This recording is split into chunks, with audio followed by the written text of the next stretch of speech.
European Network on Religion and Belief. We're really focused around promoting mutual understanding, collaboration, and common action between different religious and non-religious groups. So we look to include all religions and those that do not follow a faith, and work with civil society organisations, particularly focused around tolerance, tackling racism.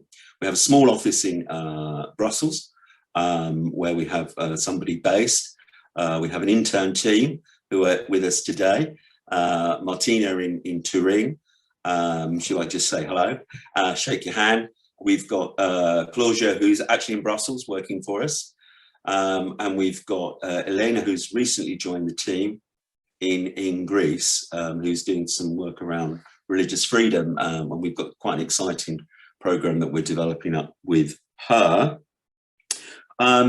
Please use the chat for questions, comments, observations. As I say, introducing yourself, where you are, in terms of where you're residing, where you're working from, any organisational links. This is about trying to connect different people in different parts of the world. I think we've got a fair few people coming from non-European countries, which I think is great.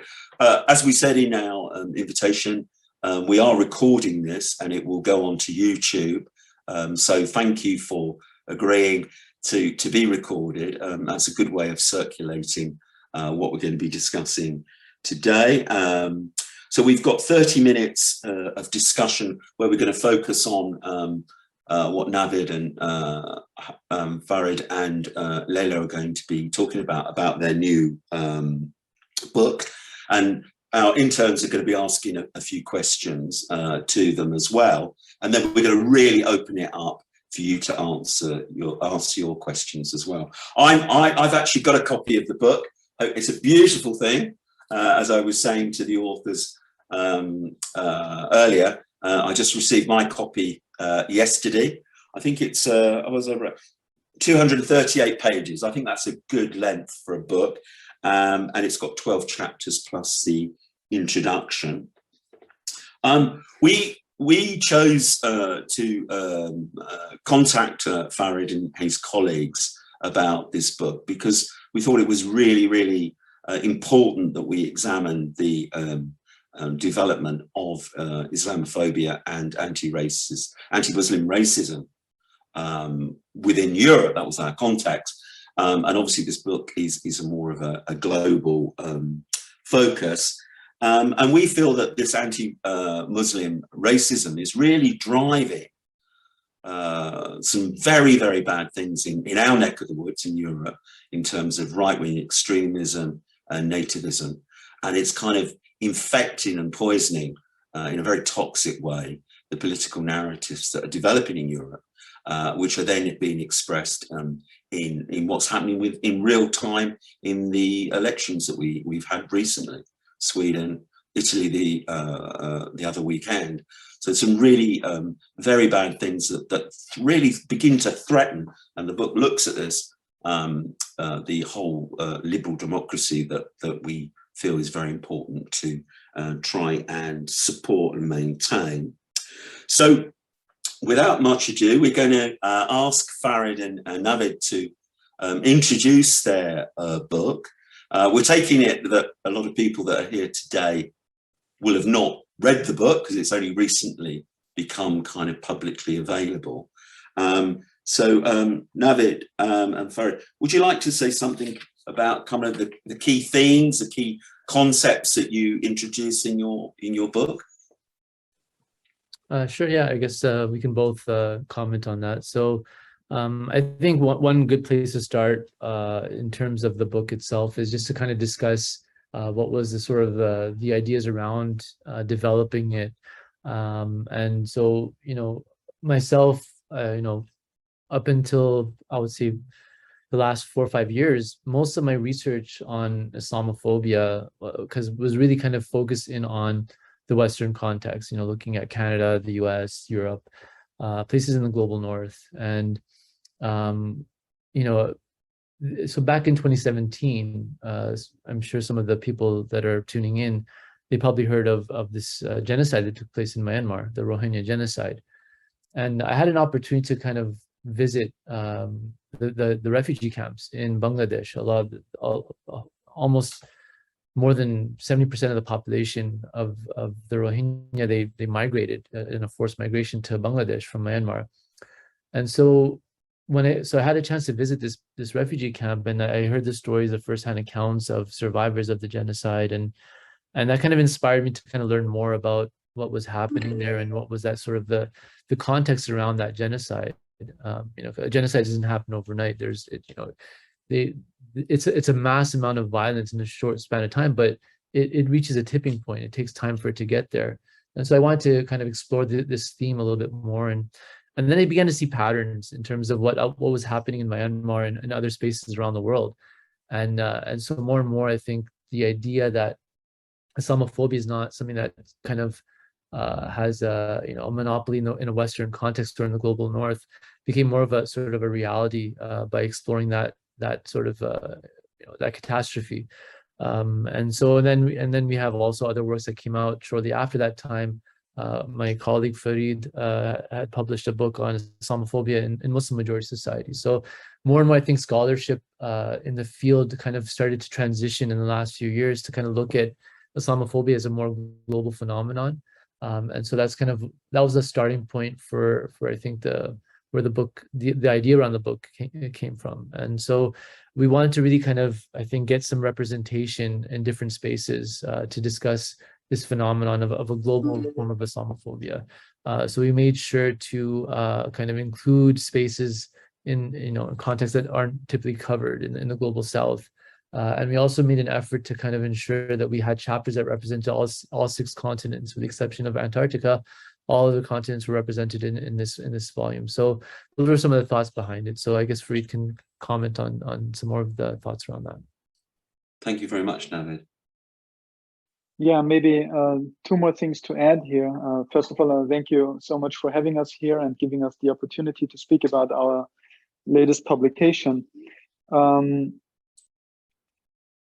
I would like to touch upon a little bit like the theoretical framework of how we approached this book project.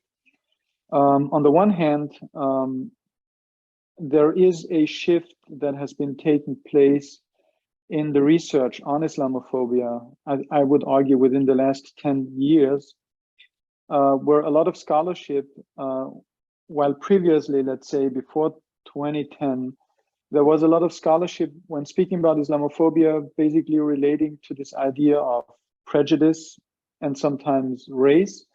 The idea of Islamophobia being anti-Muslim racism became more and more dominant. And I would argue that there is this third large amount of literature that basically tries to understand Islamophobia through the lens of post-colonial and decolonial studies. So this is one of the ways of how we approached this book project, looking at Islamophobia in a more of a historical perspective, in the way how the idea of race is intertwined with the idea of religion, and in a larger sense also with imperialism and colonialism. So one of the things that we explicitly asked the authors to do is to think about how previous colonial patterns of the governance of Islam and perspectives on Muslims in the age of great imperialism is still in one way or another reappearing in a different fashion in the post-colonial order. And I think that is kind of the very specific theoretical approach that we have attempted to take in this endeavor. At the very same time, trying to also give credit to the more recent political framework, which is the global war on terror, that in the way how we put it in our introduction, at least, is at the end of the day also an extension of a larger colonial project. Especially, and I think that is what it tells us about the global momentum in the spread of Islamophobia around the globe, is the moment the war on terror was defined, it was defined as something you could either be with us or against us.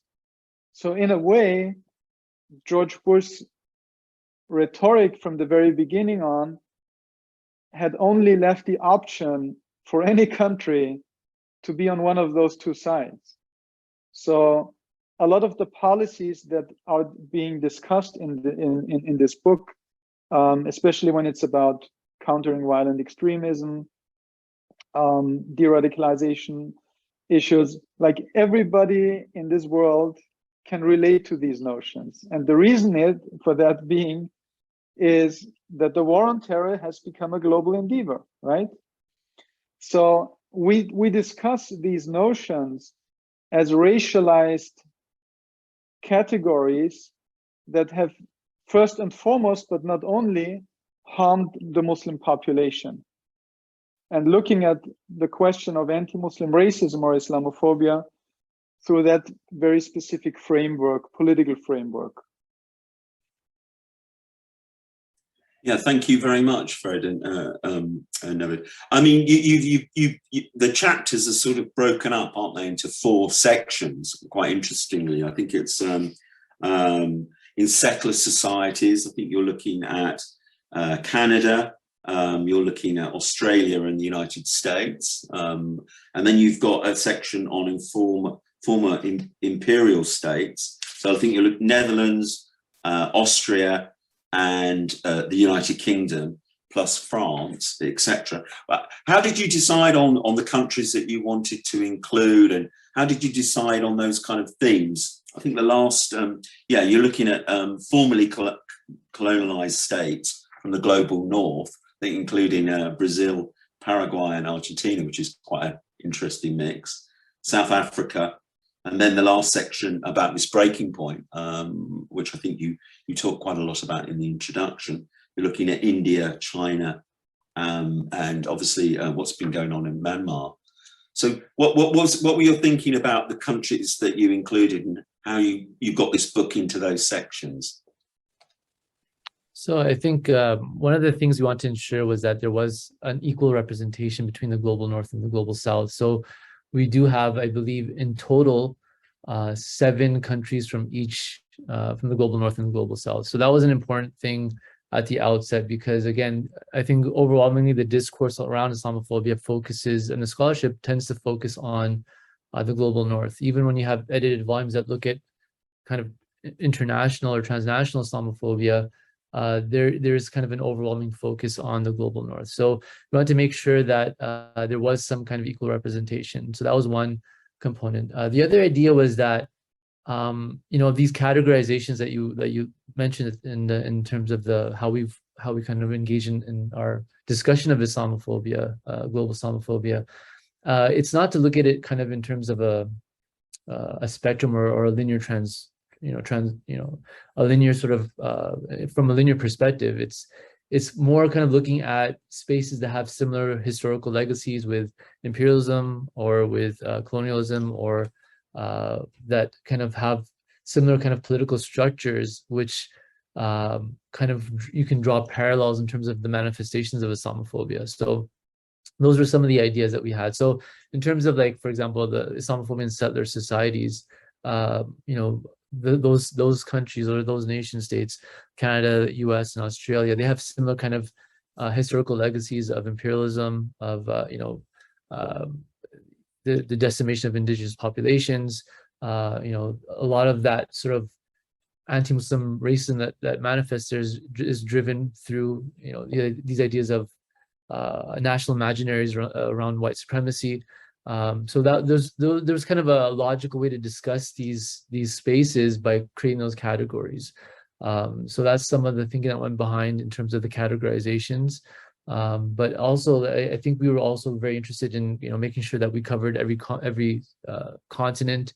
That was another consideration, and we want to give space, I think, to have scholarship in areas that are not typically heard of. So we brought in South Africa. We did the Triple Frontier region in South America. And then obviously there's Myanmar, and there's more. I think there's more discussion around Myanmar and India for sure. But we want to cover those spaces that typically didn't get discussed in a lot of edited volumes and a lot of scholarship in the field. So those are some of the considerations. Thank you on that. I think Farid touched on this earlier about the weaponization of Islamophobia and anti-Muslim hatred and racism. And, you know, certainly in terms of war on terror, your book very much looks at that. I think you use the word operationalizing Islamophobia. And you write, in the context of the war on terror, more and more nations from the global south are taking up Islamophobia rhetoric, conceptually mirroring the anti-Muslim racism manifesting in Western nations. So I just wondered if you could give a bit more of a sense of that manifestation, and how the South is pulling on that and using it, obviously in some of your chapters, Farid, as well, in the context of that. Yeah, just some points. I think you also say later on, certainly in the introduction, there is this sort of breaking point, isn't there? Which in recent years we've seen the rise, and I think you call it unchallenged Islamophobia, which is culminating in genocide and massive state violence. So can we just think a little bit more around that and illustrate some examples? I think people are really interested to hear your thoughts on that. Yeah, absolutely. Well, first of all, I think one of the, I just briefly mentioned this idea of what is this whole notion about, if we go back, I don't know how many of you still remember, in the aftermath of 9/11, there was this notion of the sleeper cell, right? It was basically the framing of those students in Germany that were the perpetrators and participated in the 9/11 attacks, and how they were named as people who would be hiding their real identity, and at the very same time, the main perpetrators of that attack. And this whole notion of the sleeper very much became this general suspicion around Muslims who behaved normally, right? I remember I just finished high school back then in 2001, and I still remember meeting one of those people, an old friend of mine, after we finished school, and then he said, as a joke, my brother told me, yeah, you're meeting Farid, but take care that maybe he's a sleeper. All right. So obviously, it was meant as a joke, but it just shows us how powerful the discourse was around the Muslim other following the 9/11 attacks. Now, on an institutional level, I think a lot of these new language has informed a lot of policies. If we take again Germany as an example here, Germany, I think, was one of the most harshest countries in how they dealt with the Muslim population following the 9/11 attacks. And it was not so much that they went after people who would call for violence, but it was actually going after all kind of Muslim religiosity that would express itself in the public square. So I think one of the things that we are trying to do here is look at how the language that was introduced around issues like radicalization, extremism, and all those issues that are today common part of our everyday language, right? It's nothing that is considered to be super ideological or being part of the fringe far right or something like that.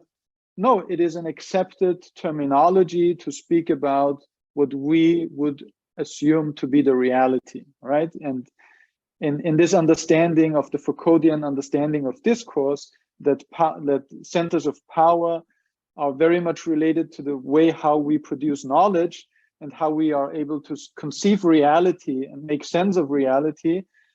This power knowledge nexus is something that very much has informed the way after 9/11 how we were speaking about Muslims. So one of the things that we are asking, as I said before, is like, to what extent is that something that we also know from the colonial time? Now, if you look at, for instance, into like the article that that I wrote for this volume on Austria, and what I can do is just like to read out this very short quote, because I think it is so telling in terms of like how any kind of Muslim political agency that would oppose injustice that they were living through was framed by the political elite already in the colonial times.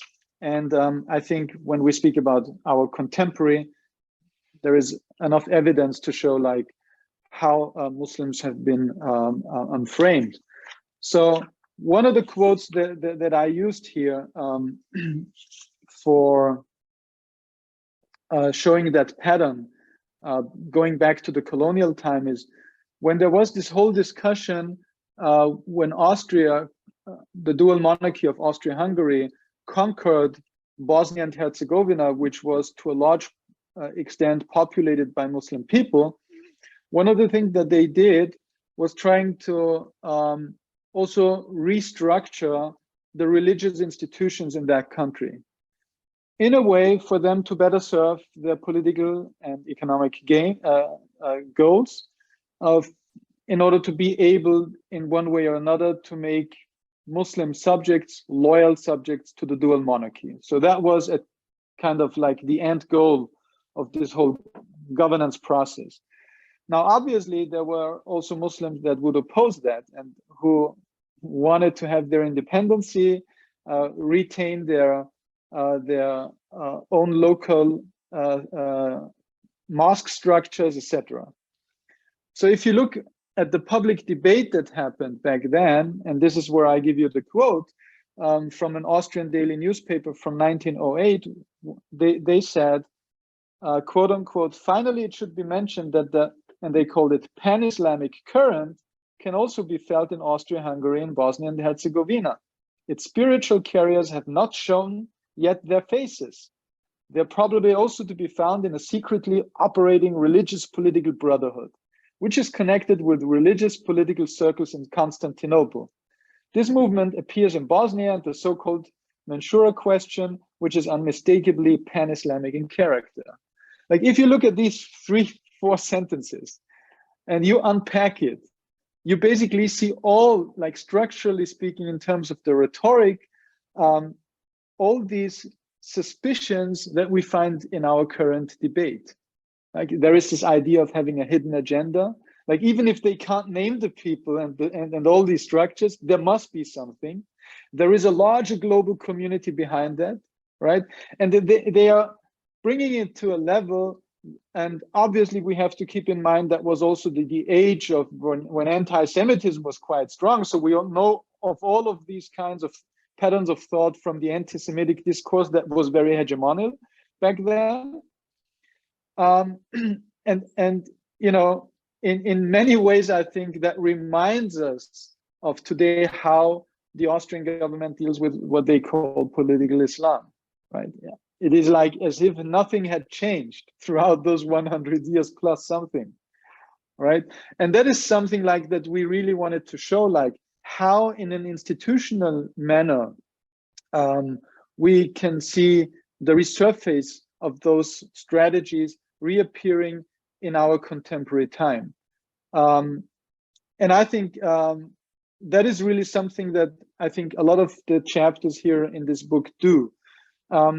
And I think it also helps us in a way, because a lot of people that do not have like a very deep knowledge of what is going on, just to give an example like the French case, when this whole anti-separatism law was enacted by the Macron government that implied a huge crackdown on the Muslim community.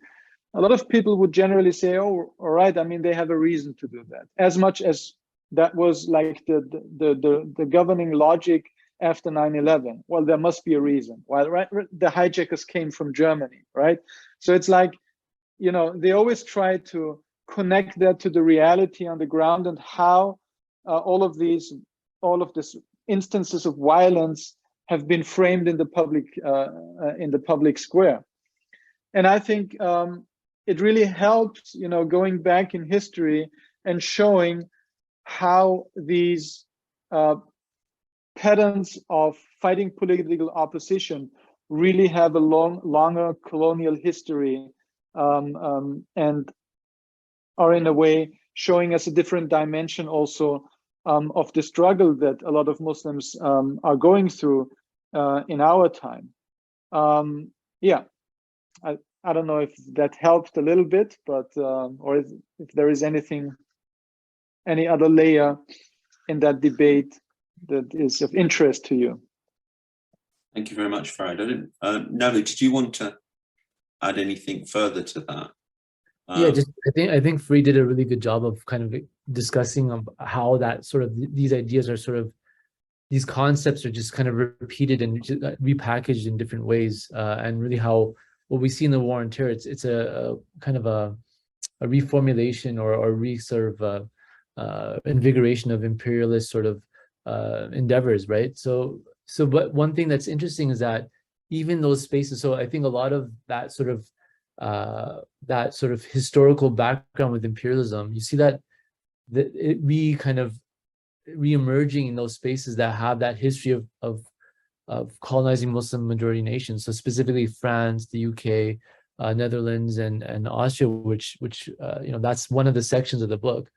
And even in spaces that, you know, don't have that historic legacy. So one thing that was interesting in this book is that we looked at formerly colonized nations from the global south. So that in that discussion, we looked at South Africa, and we looked at parts of South America. And what's interesting is that even there, even though these are formerly colonized states themselves, they're sort of, you know, they're also taking on this sort of this rhetoric of imperialism. And ultimately, in some of these spaces, specifically in South America, you know, the goals of or sort of the mindset of you know, the ultimate purpose of what Islamophobia is serving there is to, you know, preserve private interests and imperial interests. So you do have that sort of connection to you know, colonial legacies and imperialism, and like Farid was alluding to, you know, the war on terror is really just kind of a repackaging of that sort of project. Thank you. I mean, I think certainly when people get their copy and start reading it, I think from the first, you're quite gripped by the fact that you come at this book very much from a lived experience. I think that's quite a powerful part of the book. Farid, you obviously touch on your experience, you know, and I think, and you know, I was kind of chilled by it, you know, the experience with your two children in Austria when the police came by. And I just read this sentence because I had to write it down, all right? So, but, you know, you say, you know, that, you know, for you, these people, the police have come by, and your only crime was to have been a father who has an outspoken, who was an outspoken scholar and a critic of draconian state measures that have targeted minority communities in Europe, particularly Muslims. And that whole sense of you being picked out by the state in that way. So I think that was a really strong lived experience in the book, and I'm looking forward to reading the other chapters and to see how that kind of comes through on that. You also say, and just building on something you've just touched on, Naved, you know, you look at Frantz Fanon, Edward Said, and the writings that they had about colonialism and that mindset. And Frantz Fanon was, you know, I'm quite a fan of his work over the years. You know, in the 1960s, he was really really led some thinking and quite forward thinking, I think. Can you tell us a little bit more what you mean by you call it the Muslim racial becoming in the context of the anti-Muslim racism in the war on terror? Can you just talk a little bit more about that? I think you build on the Runnymede Trust earlier report in the 1990s and things like that. But can you just give us a sense of that side of the book? Because certainly for me as a reader, that was really quite interesting new dimensions that you were bringing to the fore in this book. Yeah, so that was actually that's really drawing from Farid's ideas on decolonization. We, like as Farid had mentioned earlier, there's different framings on which the topic of Islamophobia has been looked at. So there's cultural study framings and anti-racism and racism, scholarship on racism and so on. And we really kind of wanted to kind of situate ourselves in that sort of post-colonial and decolonial literature, and that's really where that's coming from. So I think Farid has written extensively about this idea of the Muslim becoming. So I'll let him touch on that, because those are his ideas that he's explaining over there. Yeah, well, thank you.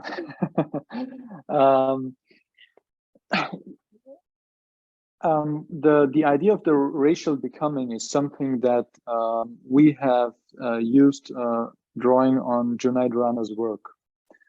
So he has written extensively about that, and it's very much linked actually also to the question of the institutions that you have touched upon earlier. So what Junaid Rana does is basically he speaks about what he calls the racial infrastructure of the terror industrial complex. And that is for him a very important idea. The way he calls it, the way he defines that terror industrial complex, racial infrastructure, is by calling it, quote unquote, a spatial formation in which the social, political, and economic relationships of racial systems operate through dominance and discursive power. So what he does is, because there is a lot of, obviously a lot of literature on the terror industrial complex out there, what he adds to that is the racial dimension, which means that the racial Muslim becoming is that the idea of what the Muslim is and should be like is always in a fluidity. There is never this idea of what is the perfect Muslim. And I think that is part of also this very paternalistic discourse that we find. Again, if I speak about this whole notion of political Islam, or in France, separatist Islamism, or in Germany, legalistic Islamism, or back in the Austrian-Hungarian Empire, pan-Islamic identity. The paternalistic aspect of this discourse is that today you would find a Macron or a Sebastian Kurz in Austria speaking about basically saving the Muslim majority, the masses of the Muslims, from this very dangerous identity. So in a way, they also hijack this discourse about being a French Muslim, being a Muslim in Austria and Germany or wherever, to becoming a means to further introduce their, what I call the draconian measures to crack down on the Muslim civil society or oppositional scholars or the like. So part of this racial becoming is that once these policies are in place, and there is always this idea of the good Muslim is never defined. And therefore, all of these measures at one point can actually target everybody. And I would even argue that it goes further, the way how we have witnessed the implementation of so many anti-terrorism legislation. And again, to give an example from France, the latest organizations that were targeted by the French government were not anymore only Muslim institutions. One of them was the Black Defense League, an anti-racist organization that is not related to Islam or Muslims.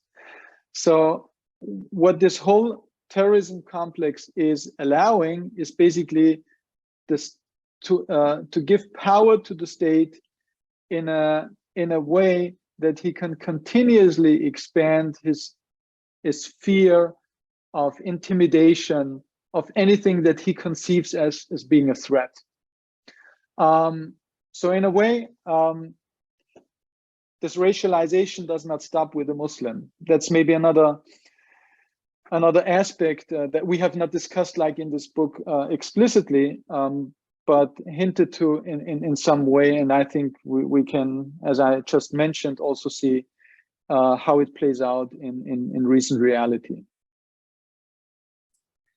Thank you. Yes, I mean, you put that in on I think page 8. Yeah, we all live in a world system characterized as a contemporary, colonial, Western, Christian-centric, capitalist, patriarchal world system, and I sort of underlined that quite a lot when I was reading it last night. And I think that the points you've just made about how that broadens out in the way and pulls in other groups in the way that you've suggested is really quite exciting, and that's why I was really enjoying reading this. Can we thank you, Farid. Leyla, and by the way, everybody, we've put Farid and Naved and Leyla's bios in the chat there for you to have a look at what they've been doing academically over the years. They've been very busy. Leyla, you were looking specifically in your chapter 4, Islamophobia in the Netherlands. Yes. Did you just want to say some remarks about your chapter? Yeah, of course. To continue on what Farid and Naved focused on, many works on Islamophobia in the Netherlands starts with 9/11, and people are thinking, I think that was most of the people actually in the Netherlands was, the feeling was that like in one night the Muslims appeared and they were visible and everybody was talking about them, and it was like they were coming down from from one night to another. We have Muslims in the country that we have to talk about it. But what I tried to do was actually in my chapter to avoid this way of thinking that and try to explain that Muslims are were already there, and the discussions which were taking on about them, regarding them, and the concepts regarding them were not new.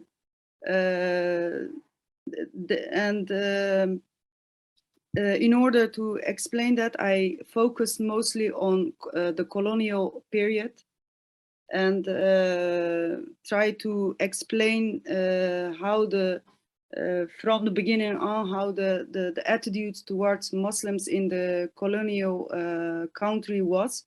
And I focused mostly on, actually only on Indonesia, and because Netherlands has other colonial countries. And I tried to also focus on the fact that that Islam and Muslims are not new for the Netherlands, and the interaction between Muslims and the Dutch government are also not new, and there are continuities in many attitudes towards Muslims which were already existing in the colonial period.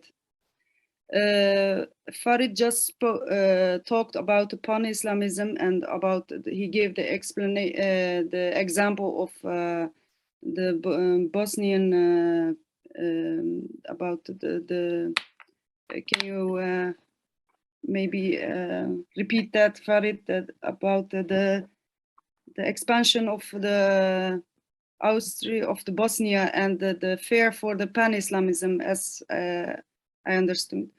And the same, right. Yes, the same discussion we find it, and what I also discussed in the chapter itself was in the colonial period existing.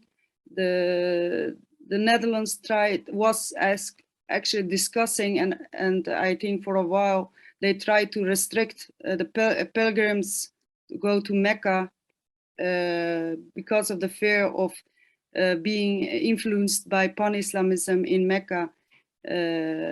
So this kind of examples, and nowadays we see also that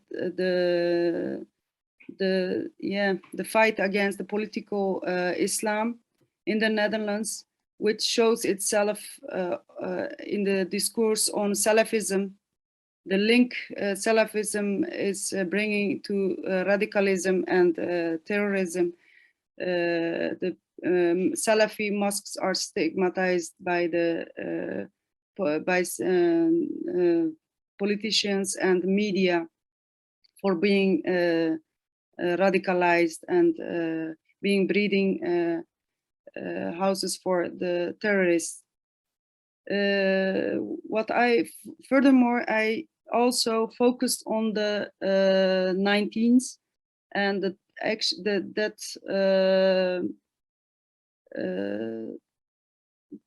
19th are a good example of the period when the Islamophobic discourse, what we have in the present day, appeared. And we see a lot of continuation from the colonial period in the discourse. We find, like in the colonial period, that Muslims are backward people, and that are to be educated through integration policies, and and many restrictions of Islamic organizations, and intervening of the Dutch government, and many examples can be given in that order. But I don't want to give many spoilers from the book, but these are some of my remarks. And I think maybe later we can discuss more about it and go more deeper in some discussions. Thank you very much, Leyla. I think we've got a question for you now about your chapter from Claudio. Claudio, did you want to put a question to Leyla? Yeah. Thank you, Leyla, for your presentation. It is quite interesting and also quite relevant for my work, as I'm the coordinator of Get the Trolls Out project, which aims to combat against religious discrimination. And as we see, Islamophobia is on the rise. Therefore, I would like to ask the following question. So, how do you explain the change of concept regarding Muslims in the Netherlands, and how did it impact on the rise of Islamophobia and far-right movement? And could you also tell us what policy has impacted Dutch Muslims the most? Thank you. Of course. Well, we have actually concepts regarding Muslims which are not changing. And we, as I mentioned before, there are concepts which already existing from the colonial period, but repeating itself nowadays in different fashion. But there are also several explanations for this change, which I try to explain in the chapter, but I will try to focus on some of them.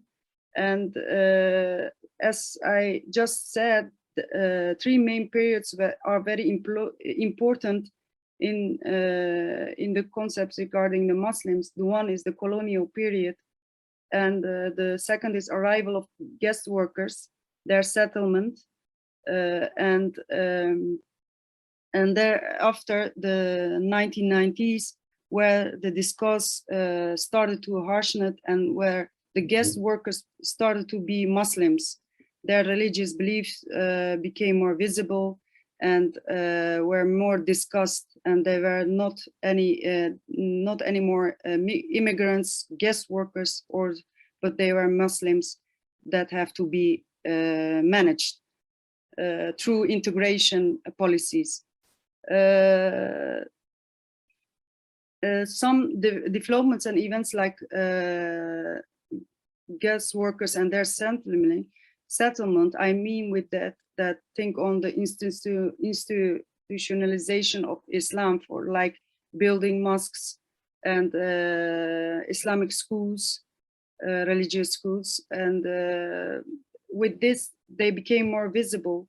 And international developments also, of course, like fall of the Wall of Berlin and the Rushdie affair, and clash of civilizations, in which the discourse started to be the Islam as the new enemy, played a huge role in this attitude towards Muslims. And of course, the murder of the filmmaker Theo van Gogh it resulted in hardening.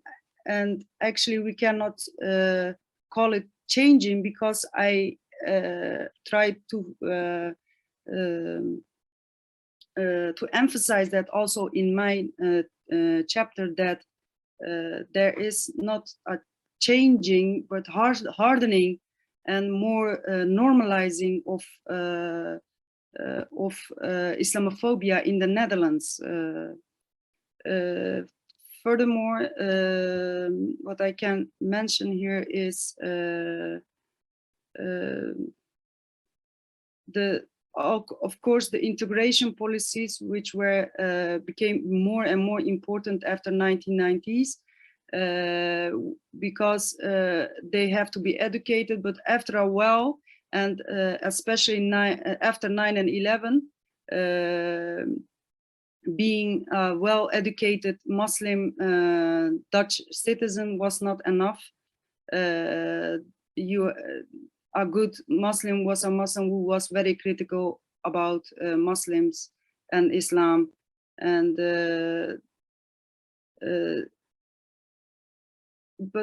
we see also what in 1990s that there has been an open resistance on the part of both politicians and public with regard to Muslim institutions and the growth of Muslim migrants in the Netherlands. All of this made it very difficult for Muslims in the Netherlands to run their daily life. And the discourse was often mentioned in the context of security and prevention of radicalization and like that. And you asked, your second question was what policy has impacted Dutch Muslim the most? Yes, there are many policies which were implemented since 1990s, but the one most recent one was the burqa ban. That was especially for women was difficult to wear their hijabs. You don't even have to wear your a burqa, and there are reports who showed that many Muslim women were attacked, even who are not wearing a headscarf. I'm sorry, burqa. And what was the burqa ban? That was actually a good consequence of Islamophobic discourse at an institutional level. In 2005, Geert Wilders submitted a motion in the Dutch parliament in which he demanded a ban on face covering, but that gained not any interest. But in 2011, this changed, and PVV, so the party of Geert Wilders, came with a new proposal in which the face covering will be banned from 2013. but it took some time to implement this law. But in 2020, the legal ban was officially introduced. But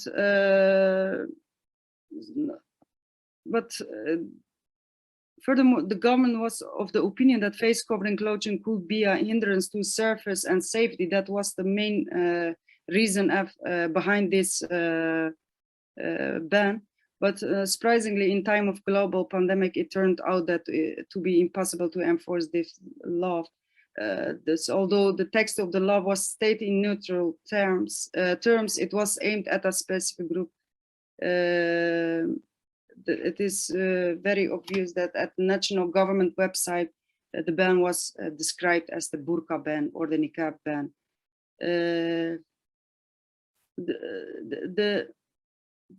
A very interesting part of this burqa ban is that, and actually on more other policies, is that they are very formulated in a very neutral way, but it targets often Muslims, like the prohibition of unastated slaughter, for example, in which Islamic ritual slaughter and kosher slaughter was targeted. And furthermore, investigation into foreign funding of religious institutions in the Netherlands, the main target was again Muslims, and only Islamic institutions were called to account in parliament and give explanation of their fundings. So this, so far, I can say about my part. Thank you very much, Leyla. Yeah. That's really good. So really powerful chapter, I think, to be reading the book there. I'm just conscious of time. I know Naved is a busy professor, and I think he has to go off and teach in a few moments. Obviously, being in Canada on different timelines there. But your chapter, well, it's the final chapter in the book, isn't it, about Rohingya, and your lived experience when you went to Bangladesh and saw what happened to that woman you talk about in your book. Are there any remarks about your chapter that you like to make? Yeah, sure. I think one thing I tried to impress, I think, at the outset of the book was that you know, my exploration of this topic is a deeply personal one. Even though it's an academic you know, piece of work, and it is, you know, we did have really high level academics contributing to this volume. I think we wanted to also demonstrate that there was sort of like this notion or this idea that Islamophobia does affects everyone on different levels, and definitely the people that contribute to this work, it has affected them in different ways. So as I had mentioned earlier, I had a chance to go visit the Rohingya refugee camps in Bangladesh, and that was kind of the starting point for me to kind of research more about you know, how did that event in August 2017 happen. You know, these things don't just happen in a bubble. They happen over, you know, this is, you know, the mass killing of you know, 20,000 people. It's something that it takes time for something like that to happen. So in the chapter on the Rohingya or Myanmar, I kind of looked at like the historical sort of relationship that Muslims have had with you know, living in Myanmar. And I tried to kind of do my analysis by looking at two kind of aspects or two components of how Muslims have experienced racism or bias in Myanmar. One is at the institutional level, and the other is at sort of the cultural and interpersonal level. So at an institutional level, you know, the Rohingya have been in Myanmar, arguably, I mean, there's no consensus on this, but arguably they've been there for generations, for hundreds of years. But they're commonly kind of referred to as Bengalis. You know, this, you know, just again to reassert this otherness about this ethnic community in Myanmar. And so from the 1960s onwards, Myanmar fell under military rule, and that's really where you kind of see the systemic or institutional forms of Islamophobia manifesting in Myanmar. Legislations in the 1970s were passed to essentially make the Rohingya stateless. Other legislations that were passed in the 80s and onwards, they limited the movement of the Rohingya. So essentially they were kind of confined to ghettos and not really able to kind of integrate socially within the broader Burmese majority society. So culturally, they were sort of cut off in some ways. Also with the restriction of movement, you prohibit or you limit the access to healthcare, to education, and so many other things. And so this group of the Rohingya have been really kind of marginalized for generations. And under military rule, there's severe sort of laws that were passed. And in that context, you do have sort of these other private actors. You have Burmese extremist groups and individuals that in that context where Muslims are being targeted by the state, they have kind of free reign to kind of talk about Muslims and the Rohingya specifically in any way they like, and so they can kind of promote conspiracy theories and anti-Muslim rhetoric and so on. And so in this way, you kind of have sort of the institutional forms of Islamophobia enacted by the state, but then it creates a sort of context for these private actors and groups to really promote anti-Muslim rhetoric and mobilization against Muslims. So a lot of groups have sort of promoted banning Muslim businesses, trying to prevent ritualistic slaughter in Myanmar. These are all sort of campaigns that are organized by private individuals and groups, and a lot of these groups, a lot of these Burmese Buddhist groups that kind of have these extremist views, they have they've supplemented a lot of the weekend schools in Myanmar, and so they're producing literature that's targeting Muslims as well. And so sort of that sort of kind of that dual force of anti-Muslim bias and racism manifesting by this, or being promoted by the state and then being reinforced at the local levels, really kind of created a context where the Rohingya were very vulnerable. But the genocide happened in the context of a democracy, right? So in 2015, Aung San Suu Kyi, she was democratically elected to be the leader of the country, and it was a very fragile democracy that came into play. Despite the fact that she was democratically elected, the military still had a very strong presence in the government. They still controlled major parts of the parliament, and they had very much strong control over civil society in Myanmar. So there's that sort of faction that the NLD had to kind of acquiesce. They had to kind of live within that, or they had to govern within that sort of reality. And then, for Aung San Suu Kyi to gain popular support, she created alliances with a lot of these sort of Buddhist, nationalist, nativist groups that were promoting Burmese supremacy and Buddhist supremacy. So, these two groups, the Buddhist Burmese supremacists and the military government, these two groups didn't get along with each other at all. They hated each other. They were at opposite ends with one another, but they both had a common hatred towards the Rohingya. And so now the NLD, Aung San Suu Kyi's party, is kind of stuck in the middle of all that. And so essentially to kind of maintain control and to consolidate her control, she kind of has to turn a blind eye to what these groups are saying and doing. And that's the context in which the genocide took place. It was now Myanmar is under military rule again, but it was in the context of a democracy that actually happened. It was a fragile democracy. It was kind of a facade of a democracy, but nonetheless, it was under a democratically elected government. And what's interesting to me, and I talk about this in the chapter, is that the war on terror sort of created a context where pretty much everything and anything can be justified in the name of national security. And so after the genocide took place in 2019, the Gambia took Myanmar to the International Court of Justice under charges of genocide. And Aung San Suu Kyi, she voluntarily came to these tribunals and doubled down on this idea that what happened wasn't a genocide, but initially the violence that started it all was to root out terrorism and to root out terrorists. So she's really doubling down on this sort of war on terror what I call the war on terror logic, where essentially everything and anything can be justified in the name of national security, even though you're going to engage in terrorism in and of itself, state-sponsored terrorism, to kind of control this supposed threat.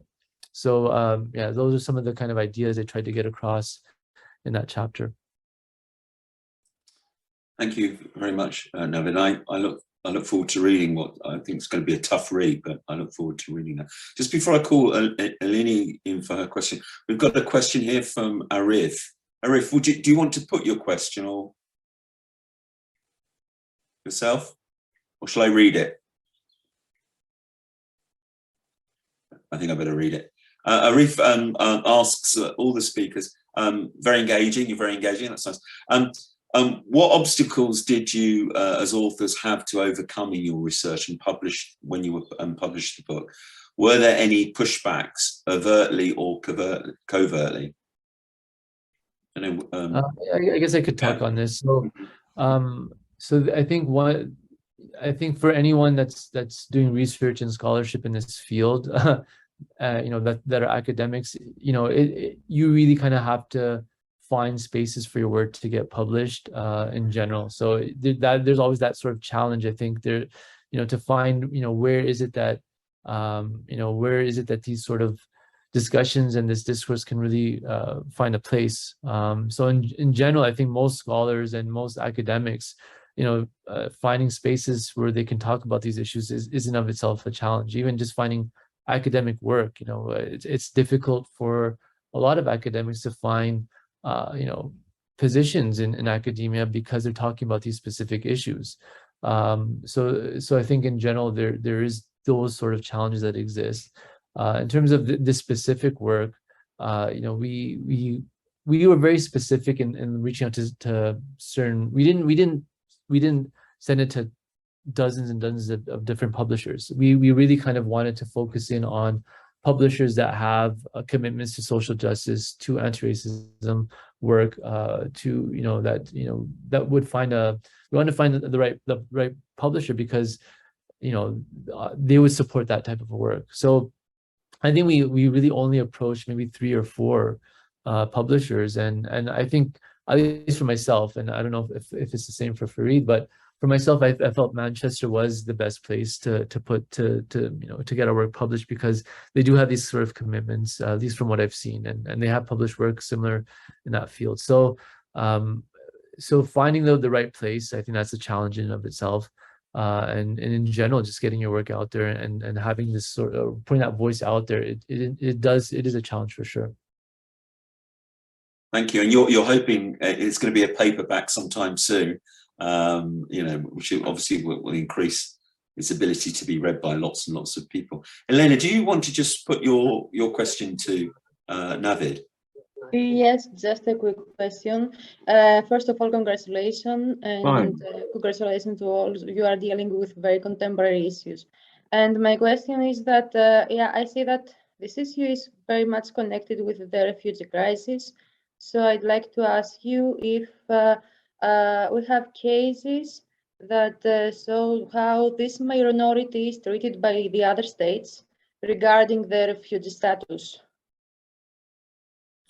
Yeah, so I think more and more we're seeing refugees coming all over the world. Whether it's political refugees or even climate refugees, there is this sort of mass migrations that are taking place all over the world. And what's interesting to me is the perception around these migrants. You do see sort of a very colonial discourse and a very sort of racialized discourse around migrants and where they're coming from. And so there's a lot more sympathy for certain types of migrants. In the case specifically of the Rohingya, there isn't that much sympathy for them at all. Bangladesh, to Bangladesh's credit, they've absorbed over 700,000 Rohingya. Literally about 2/3 or more than 2/3 of the population left the country fleeing the genocide. And so now Bangladesh, even before the Rohingya, they've been coming for over 20 years, but even prior to them coming to Bangladesh, they have thousands of other refugees already that they've absorbed from Bihar. So there's lots of refugees in Bangladesh to begin with, and then they've absorbed 700,000 of them. Now, ultimately, what happens when you have refugees that have no sort of sense of when they might return, or that they may even ever return, they need to kind of settle down and build roots. And so now what happened in the last few years is more and more the Rohingya do want sort of some basic rights, some basic sort of because it's just all temporary shelters that are there. There's very limited access to work, to anything really, and you're completely dependent on aid organizations there. So there's a sense of wanting to establish themselves in some meaningful way. And again, it's 700,000 refugees that are there, over 700,000. And if you can include the refugees that were there from before, there's close to about 1 million of them, right? So what is Bangladesh to do? They don't really want to absorb these people. They want to send them back. If they do go back, the fear is that they'll be exterminated, they'll be killed. So the Rohingya don't want to go back. And ultimately, unless Myanmar is forced to, through political maneuvering and through international pressure, they're not going to take them back anyways. So they're in a very difficult situation, and they're completely reliant on NGOs in the outside world to provide them with whatever they can. So it's a difficult situation. There's no easy solutions to this. I've looked at this issue in terms of education, and ultimately what it comes down to is there are some spaces, or there's some opportunities for social mobility, but that comes through education, and the opportunities are so limited that really the chances of getting out of that cycle are very rare. So it's about, I think, supporting grassroots organizations that are doing good work in the field. Ultimately, that's those are the organizations that can help in terms of some levels of social mobility. It's about international pressure, and to Gambia's credit, they've taken the Myanmar to the ICJ. They took, so there is some political movement, but again, it's not enough. There needs to be more awareness around the issue to create more movement, to provide help from outside. Yeah, thank you, Naved. I mean, a terrible situation. Obviously, the poorest countries facing the biggest refugee problems, and really need the proper support from the rest of the world in dealing with that. We've got Deepak here. Deepak is one of our board members, so it's lovely to see him over in Coventry in the UK. Deepak, you've got a question. Thank you. I got 2 questions, please. 2? You're allowed to. Thank you for organizing this. This is fantastic, and I look forward to reading the book. I'm just wondering, as you were presenting and reviewing the books, as it were, a number of questions come to mind, but I suppose the 2 that come to my mind sharply is, when you were mentioning right at the beginning the countries that you explored your research in currently, and perhaps will do so in the future, I was wondering whether you're looking to do any research in the Middle East, as an example, or are we assuming that that is an area of the world that we don't have any problems in? So possibly we need to ignore that, or suggest that that's different. So that's one question. And then the second question in my mind is, it's always good to try and aspire and have role models of good practice. And, so I was just wondering, through your research, is there any country that, other countries should model themselves around, where there is, less of, I don't know what less means, but very little maybe, or none discrimination or Islamophobia, as we're talking about? Is there any role model countries that we can aspire to become? So those are 2 questions. Thank you, Deepak. Farid, do you want to tackle those questions? Or? Yeah, sure.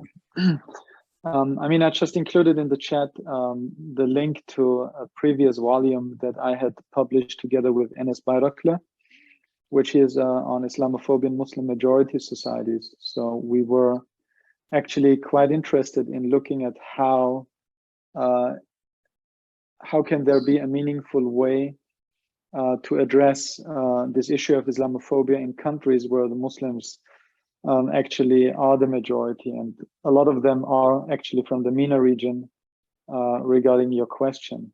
And also Ali Qasim before has just mentioned his own work that he did on Islamophobia in Lebanon, especially in regards to the question of the hijab.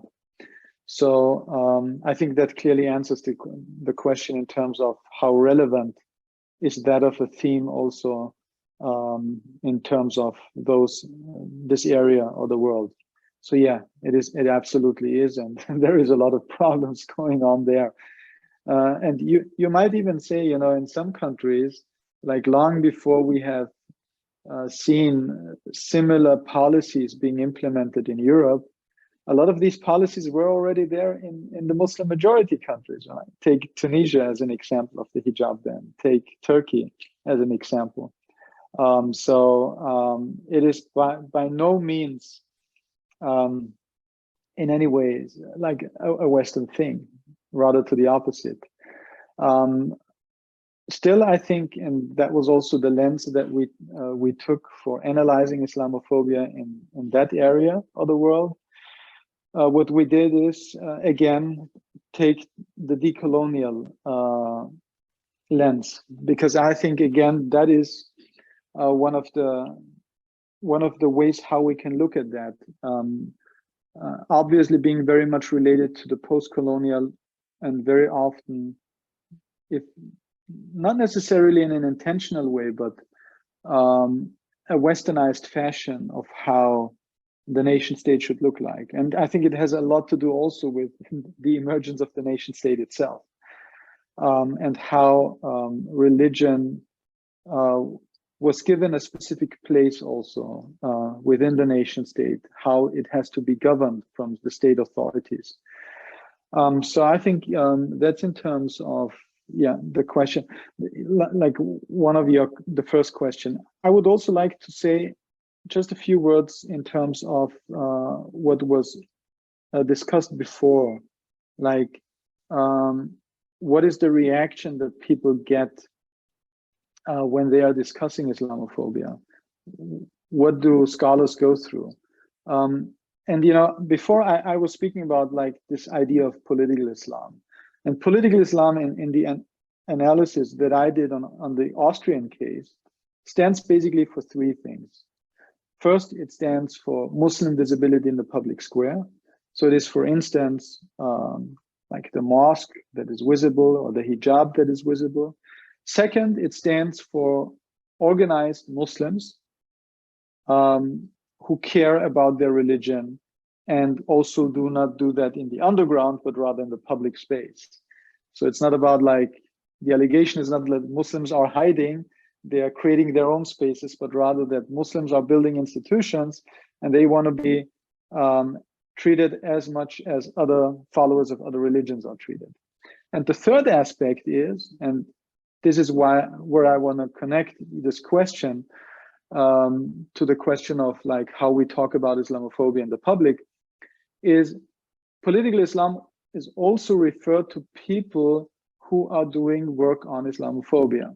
So to give you one example, and Mark mentioned this at the very beginning, this police raid that happened, the Austrian Secret Service was quote unquote saying, whoever speaks about Islamophobia, does work on Islamophobia, wants to create an Islamic worldwide caliphate, end quote.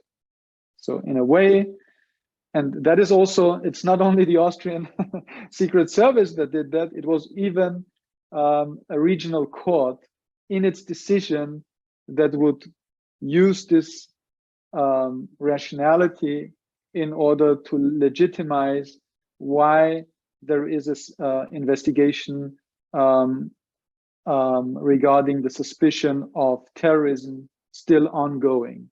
All right. So it shows us, in other words, that there is a huge attempt, and this is not coming out of the blue, but a huge attempt, especially from very powerful institutions, think tanks, that are investing in that kind of discourse to make it a hegemonic understanding that talking about Islamophobia is basically enabling political Islam.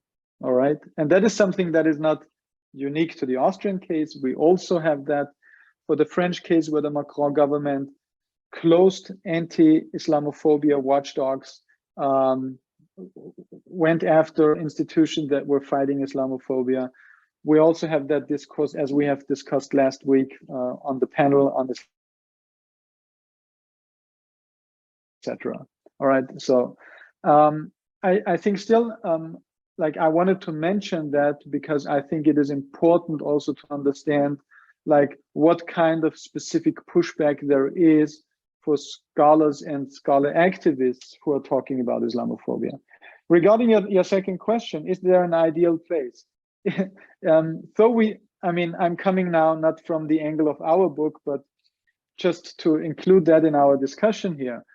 So we don't have like a ranking in our European Islamophobia project, the report that we do annually.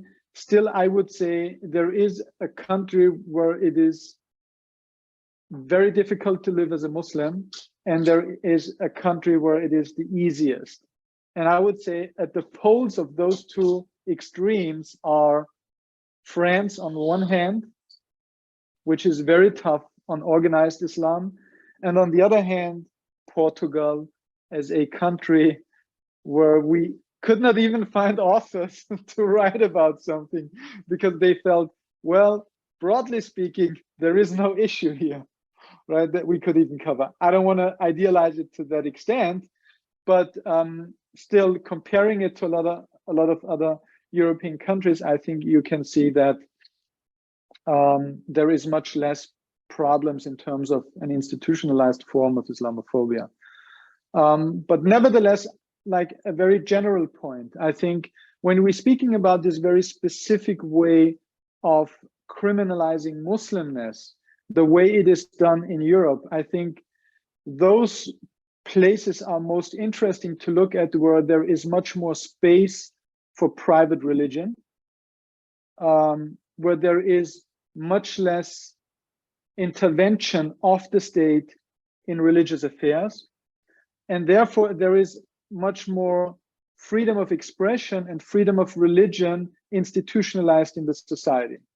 I think these are determinants that also inform how far a state can go when it is interested in trying to govern its Muslim subjects. Thank you very much, Farid, and thank you for confirming Portugal. I'm in Portugal now. Well, I wish, but that's where I like to be. But really, really interesting to hear that about Portugal. I just want to just mention, because I think you've touched on this separately with me, Deepak, and Deepak's just sort of down the road from Leicester in the UK, where we've had a situation. Where we've kind of imported, there's been some importation of Hindu kind of nationalism, which has flared up in Leicester. Did you want to say a little bit about that? Because I think it's touched on in the book, it's mentioned in the book, certainly. And there is a chapter on India, which I haven't read. Did you want to say anything, Deepak, about that situation between what's going on there in Leicester right now? Or I wouldn't use your words of Hindu nationalism or okay. Indian nationalism, because that's just loaded, and I would avoid that. I think the situation in Leicester is so sad and tragic, because it is a city in the UK that is actually enjoyed many decades of very peaceful coexistence, and is a model in many ways, and has been profiled in many government bodies and research and pieces of work that, you know, it's a way of harmony is so is to be captured and learned from. And the recent events suggest that that's not the case, sadly. And I was saying to Mark that we need to possibly explore this and see how this is materialized, what are the reasons. And again, not to put any kind of slant on it at all, but actually we need to see how a peaceful coexistence situation that we've had for many decades, you know, suddenly erupts and then takes itself into other parts of the UK.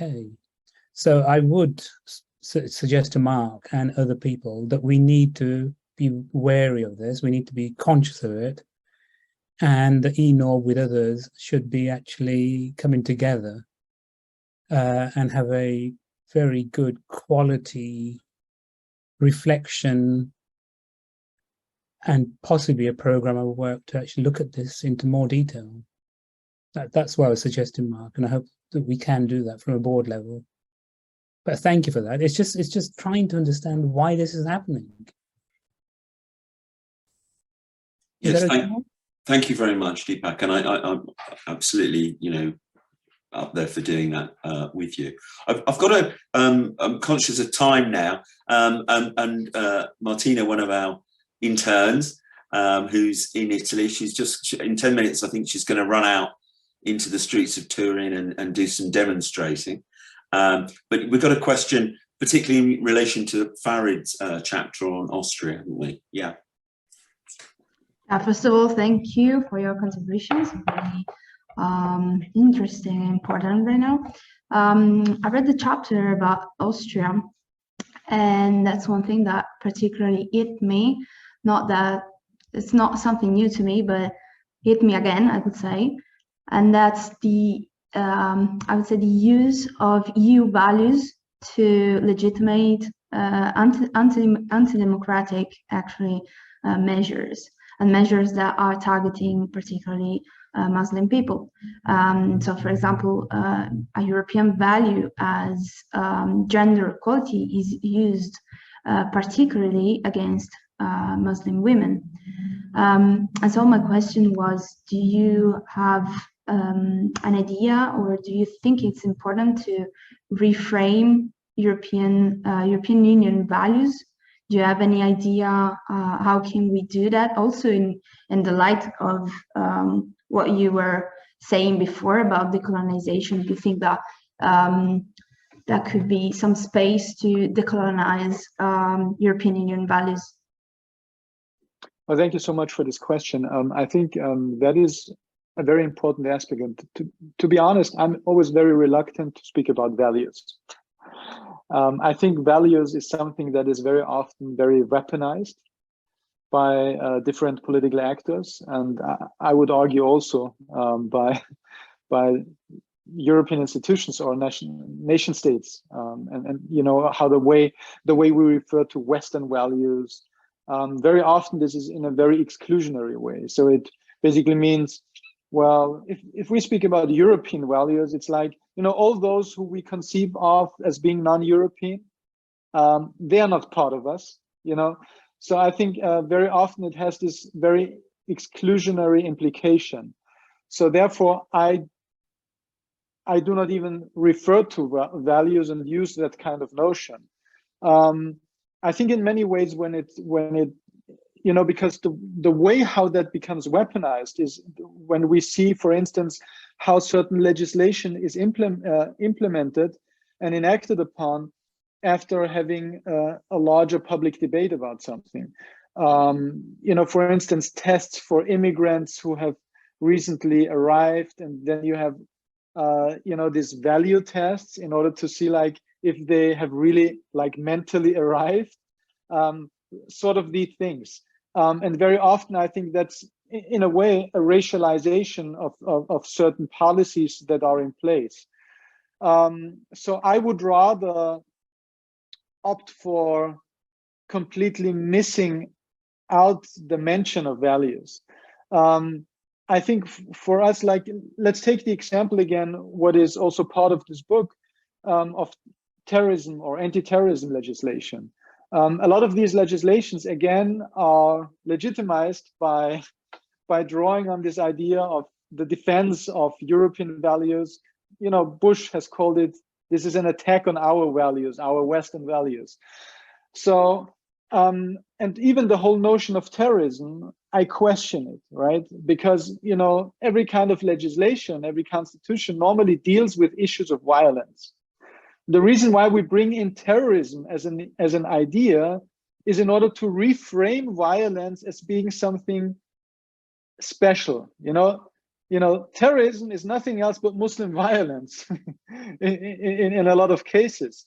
So implementing all of these anti-terrorism legislations is at the end of the day very much helping the state to get more powers, to be powerful in a way to really interfere in people's lives much, much more beyond values, beyond violence, excuse me, right?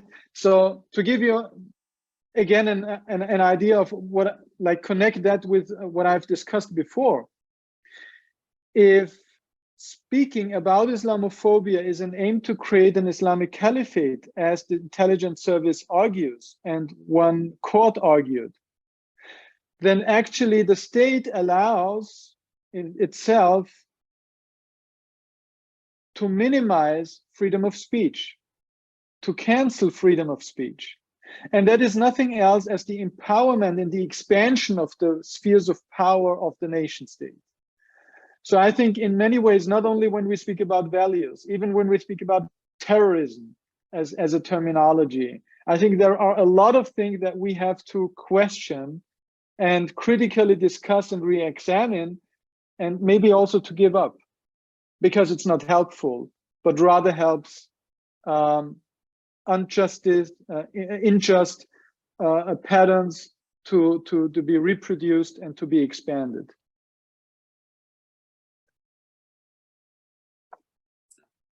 Thank you very, very much. I was just as Farah was talking, a lot of this work and obviously the book sits in the context of post-colonial and international studies and the context of thinking about all of these things, which is, I think, really quite an exciting part of why the book's so good in so many ways. Look, we've got a final question here, I think, from Lorenza. Lorenza, do you want to just come on and you put your question, please? Hi, yes. Good evening. I'd like to ask the authors of the book, first of all, congratulations. And I'd like to ask them about a recent situation that is happening in Iran. And I'd like to know what do they think about the protests that are being held there. Do they consider their way of protesting kind of Islamophobic, since they're burning the hijab? And it's kind of aggressive, their way of protesting. So I'd like to know what they think about that. Well, I mean, to make it very short, I think, you know, the protest against the hijab is much more than the protest against the hijab. It's the protest against state power that has, in an unjust way, used its power to define what women should wear, how people should look like. And I think that is very much what is going on. So I think I would very much abstain from calling that Islamophobia, because the critique is really like the state power, and it is a way of an authoritarianism that is being criticized. So I would not speak about Islamophobia in that context. I think what we have to look at is in other areas of the world, and I think it's very legitimate, right? I mean, for these Iranian women to protest against how the Iranian regime has allowed itself to define what a woman should look like and what she should wear in the first place. So what we should look at is like, how is that also discussed in other areas of the world? Like, do we have a one-sided solidarity with Iranian women versus accepting the hijab bans in so many European countries? Or does this solidarity with Iranian women go hand in hand with a solidarity and a pushback against hijab bans, for instance, in Europe. So I think this is like, you know, what I would also regard as being an important aspect to this whole debate on a more global scale. May I ask a last question? Please do. I wondered, Leyla, did you want to respond at all on that question before Lorenza comes back? To Lorenza's question. On Iran, yeah. I don't no, I don't say more than what Farid just mentioned. I think he explained it in a very good way, and it's right of the Iranian woman to be in protest against oppression and the using of the Iranian government of hijab as a form of governmentality. What some European countries does the same with ban on hijab or burqa. Yeah. I think. Yeah. No. Look. Thank you. I think we've had to lose the fact he's obviously back to back with his work. So you know, we're very lucky to get him for all this time this afternoon. Lorenza, did you want to say anything else? Obviously, we're recording this, and yes, I'd like to ask one last question. Do you think that the actions of these so-called Islamic countries maybe provoke Islamophobia in, I don't know, European countries or the world? It's a really good question. Obviously I can't speak to Farid and Naved have now gone because of work commitments. Leyla, I mean, any thoughts on that? A final question there. This is a very difficult question. Thank you for asking. It is. It's difficult. Yeah, it's difficult to answer because the same question or similar question is also asking in context of does the problems people or immigrants with Islamic background cause in Netherlands, for example, or other European countries, does this contribute to the rise of Islamophobia? Yeah, it's difficult to answer. I think for some extent, of course, it will confirm there is a leading discourse on this. And when something like this happening, it confirms the mindset, and people who don't know any Muslims or have less information about Islam is thinking, oh, look, what these politicians or the discourse is saying, it's true.